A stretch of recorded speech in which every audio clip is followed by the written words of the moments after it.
Jessica won. He lost. She bragged about it.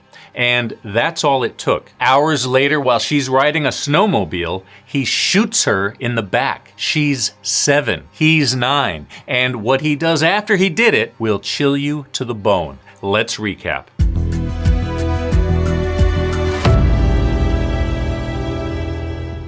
March 6, 1989, Kunkletown, Pennsylvania, tucked away in the Pocono Mountains. It's a snow day. School's out. The neighborhood kids are packed into one house, the Raddies. Jessica Carr, 7, is there. So is 9-year-old Cameron Kocher, the boy next door. Inside, the kids are playing Spy Hunter on Nintendo. And Jessica? She's feeling confident. She turns to Cameron and brags, "I have this game at home.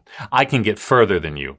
I beat the dragon." That little boast, it hits Cameron hard. The game stops, not because of the bragging, but because the kitchen's a mess. An adult steps in. Game over. Cameron's upset. He swears he didn't leave any bowls or cups out, but no one's really listening. The kids head outside to ride snowmobiles, but not him. Still stewing, he stomps back home. Cameron Kocher seems like a good kid. He's 9 years old, a Cub Scout, goes to Bible class, makes the honor roll, the kind of kid you'd never expect trouble from. But Cameron also knows things a 9-year-old shouldn't, like exactly where his dad hides the gun cabinet key tucked inside the base of a lamp. And today, he decides to use it. He gets it, goes upstairs to his parents' bedroom, unlocks the cabinet lined with 10 rifles. He picks one, a .35 caliber Marlin, his father's hunting rifle, with a scope. Then he finds the ammo in a separate drawer, loads a single round into the chamber, and now the honor roll student is armed. He opens the second-floor window, pops out the screen, lays the barrel across the ledge. Down below, a snowmobile glides through the Ratties' yard. Jessica's riding on the back, laughing, completely unaware. Cameron takes aim through the scope and pulls the trigger. One shot. Jessica is hit in the back. The bullet rips through her spine and lung. Then, calmly, like it's part of a routine, Cameron puts the screen back in, cleans the rifle, returns it to the cabinet, and slides the empty shell back into the ammo box, like nothing ever happened. Minutes later, Richard Ratty picks up the phone. He calls Cameron, tells him to come back to their house now. Jessica's been shot. Nobody knows where it came from. They think there's a sniper on the loose. Richard's panicked, terrified another kid might be next. Maybe Cameron. So he shouldn't be home alone. Meanwhile, back at the Ratty home, it's chaos. Kids are crying, screaming, praying over Jessica, who's lying in the living room dying. Then Cameron walks in. Cool, calm, collected. As he passes her body, he says something so cold, so disturbing, it stops everyone in their tracks. If you don't think about it, you won't be sad. Then he sits down and starts playing Nintendo again. That afternoon, state troopers show up looking for answers. One of them spots something strange on Cameron's forehead, a half-moon-shaped cut. It's small but telling. The kind of injury you get from a rifle scope when you fire a gun that kicks back hard. Inside the house, the evidence is everywhere. Blood on the rifle stock, blood on the scope, blood near the second-floor bedroom window. It all points in one direction. Cameron has an answer ready. He tells police he was just looking through the scope, says the gun accidentally went off, says he didn't even see Jessica, only trees and snow. But investigators aren't buying it. 2 days after the shooting, he's arrested, charged with criminal homicide, just 9 years old.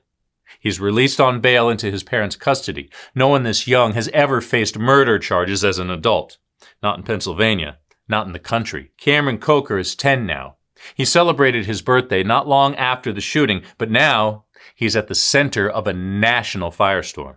The question, is he a boy who made a mistake or a killer who knew exactly what he was doing? Legal teams battle it out, and to everyone's surprise, the sympathy starts to shift. Not toward Jessica Carr's grieving family, but toward Cameron and his parents. Meanwhile, doctors kept digging into Cameron's mind. Psychiatrists say he's smart, well-behaved, but emotionally flat. No remorse, no real reaction.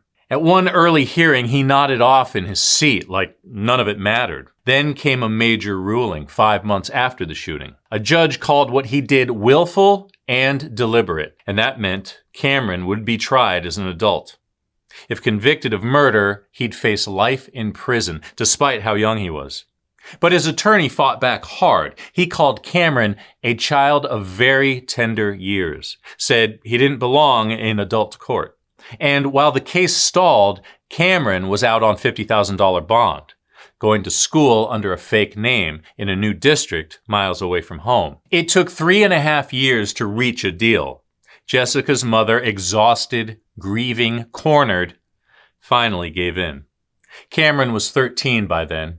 He pled guilty to misdemeanor involuntary manslaughter. No jail time, no criminal record, just probation until age 21. The DA said the case was falling apart. We had to do something, he said, but Jessica's mom, she regretted it almost instantly.